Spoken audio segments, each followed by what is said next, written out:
Hey there, Dale. Hey, good morning. Good morning to you. How have you been? Good hot morning. Yeah, well, should have started with that. Well, it is what it is. Well, as long as everybody suffers together, I think it's bearable. So, That's right.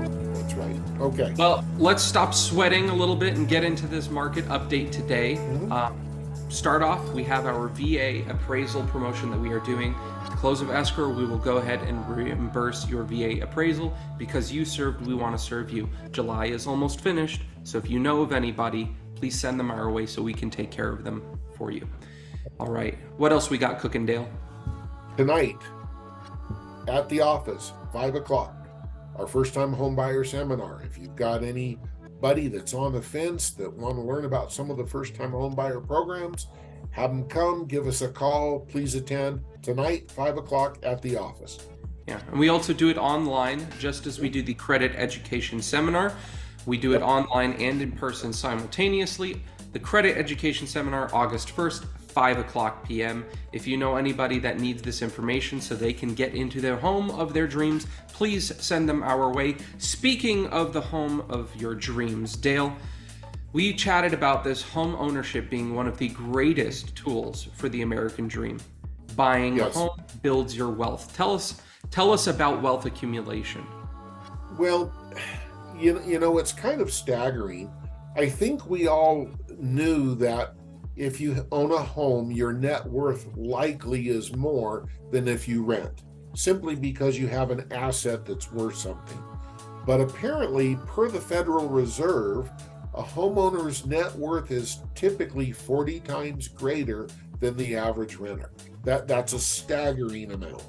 Yeah. Now, I got to stop you there. Is it that they bought the home and became 40 times more wealthy, or is it because they were already wealthy to begin with and they bought the home? Because we know the story, some renters, they struggle and they just can't afford to buy a home.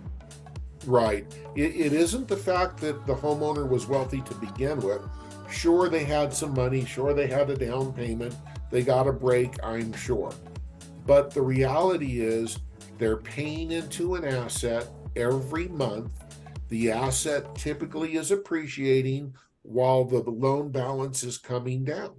And that's how the net worth is increasing. Yeah, and to back up what the Federal Reserve did, they said 40 times greater. The Survey of Consumer Finances also put in there that back in 2019, the average homeowner's net worth was about $255,000.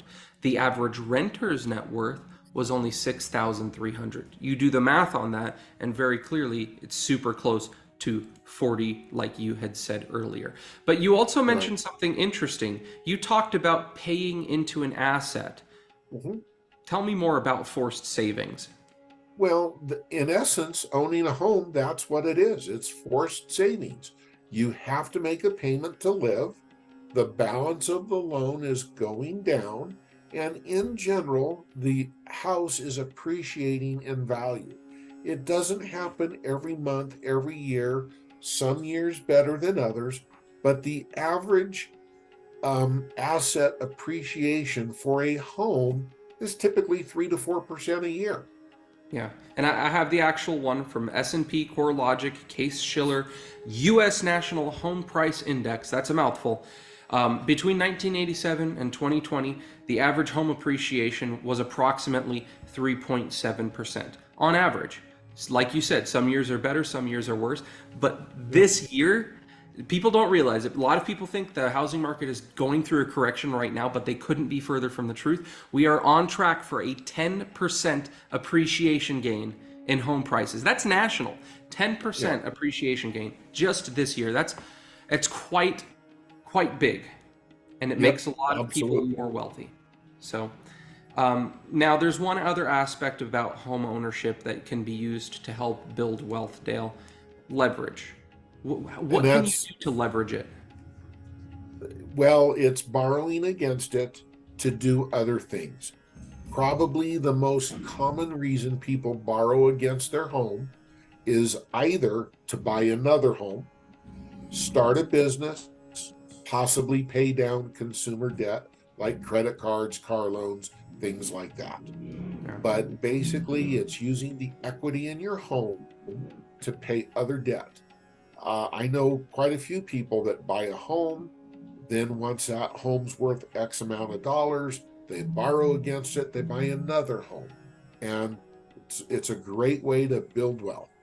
Yeah, and a lot of people think automatically, oh, that means my cash out refinance. No. You can also do cash out refinance. You can do a HELOC, a home equity line of credit, where the interest rate, it's interest only payments, or you could do a HE loan. That's a fixed rate payment. A lot of people don't know, but this can be part of your retirement plan. You have a reverse mortgage based off of the equity in your home. So there are various options to use the equity in your home, and think of it almost as a savings account for your future. You don't need to sell your house in order to benefit from the equity you have worked so hard to build. So, Correct. Dale, let's pivot a little bit, because Okay. we did talk about how some renters, they're in a circumstance where they just can't help certain situations. There is a home ownership program that we've talked about a lot. They just made an announcement. Have you seen this one? I have, and it's very interesting. We've passed out flyers and emails and everything saying it's coming in a couple months. Well, this morning they've announced coming in a few months translates to coming this fall. So, which is a couple months. California Dream for All, it's a great home ownership program, 20% given to the homeowner to use as down payment, closing costs, etc. But beware, it'll go fast. Extremely fast. Last time we had 300 million allocated to it. This time, as you can see, only 200 million. And last time it was gone in 11 days. That was it. Yep. Just gone. So if you know anybody who's even thinking about it, who maybe breathed the words home buying, send them our way so we can take care of them, get them prepared, or at least give them the scoop. And if you want to learn more about this program, you will find it in our video description below, so you can learn more yourself and take the time. Dale, other than that, that's all we got for the market update. I hope you have a good one. You too. Talk to you later.